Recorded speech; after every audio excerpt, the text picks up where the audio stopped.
Yo, what is up, guys? So I wanted to shoot this video because I just got off the phone with this gentleman that I was on the phone with, and I came across a moment of I could say bliss, where our relationship really started connecting and grabbing traction, and we just started connecting.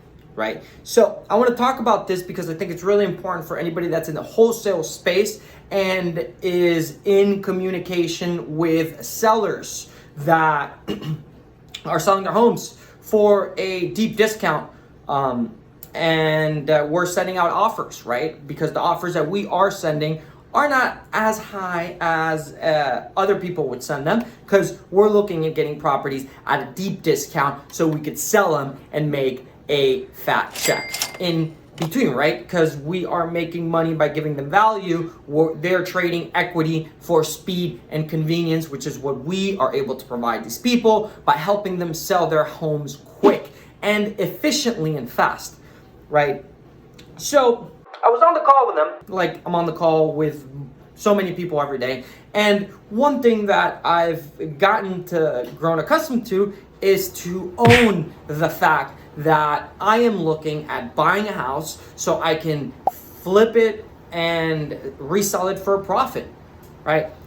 What I've noticed is that sellers a lot of times try to guilt trip you, right? Because here's the thing, when you're not polarizing, when you're not very clear and convicted in what you're up to, and you spend time in this gray area of like, no, I don't want to make too much money. It's like, what ends up happening is you try to give the seller more money than you need to give them, and you end up having very tight deals, or even deals that don't work out because you think that a small deal is better than no deal.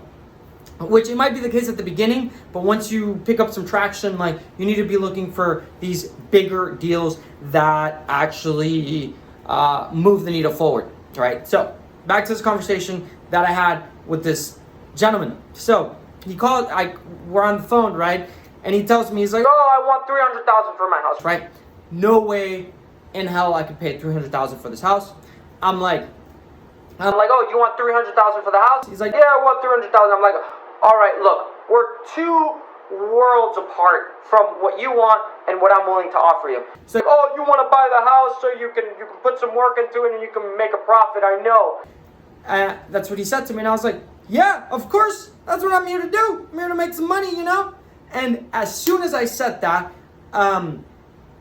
it's almost like there was a blissful moment where he was like, oh shit, this guy is in line. He isn't afraid of what he's here to do.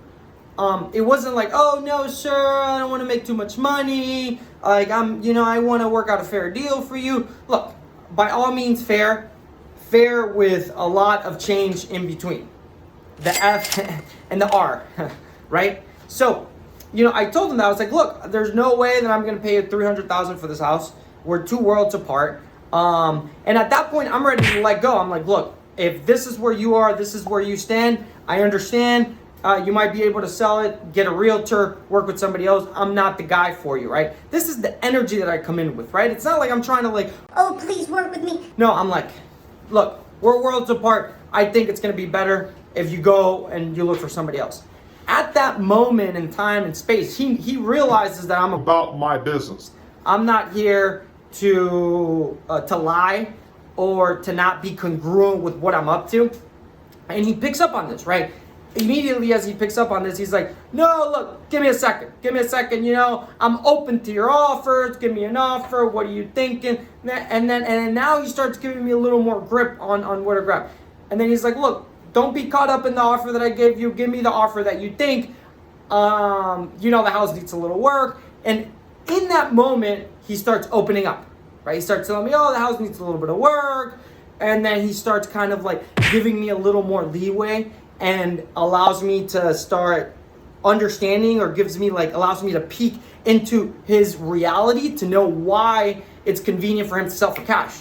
Because most people aren't going to tell you why it's convenient to sell for cash immediately. You have to find it out of them. You have to really dig deep and see, why is it? Is it because they're getting old and they don't have the time to to renovate the house? Is it because they have an uncle living in there for the past 16 years?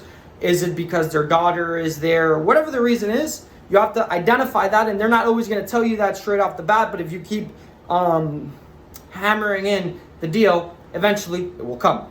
So, moral of the story is, be authentic and congruent with where you're coming from when you're on the phone with sellers.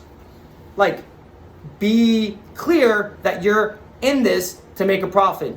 You're looking at getting it at a low price and selling it at a high price. You're going to come in, you're going to do some work with your partners, which are the people that are going to buy the house, and then you're going to resell it, sell it in the market. Be crystal clear about this.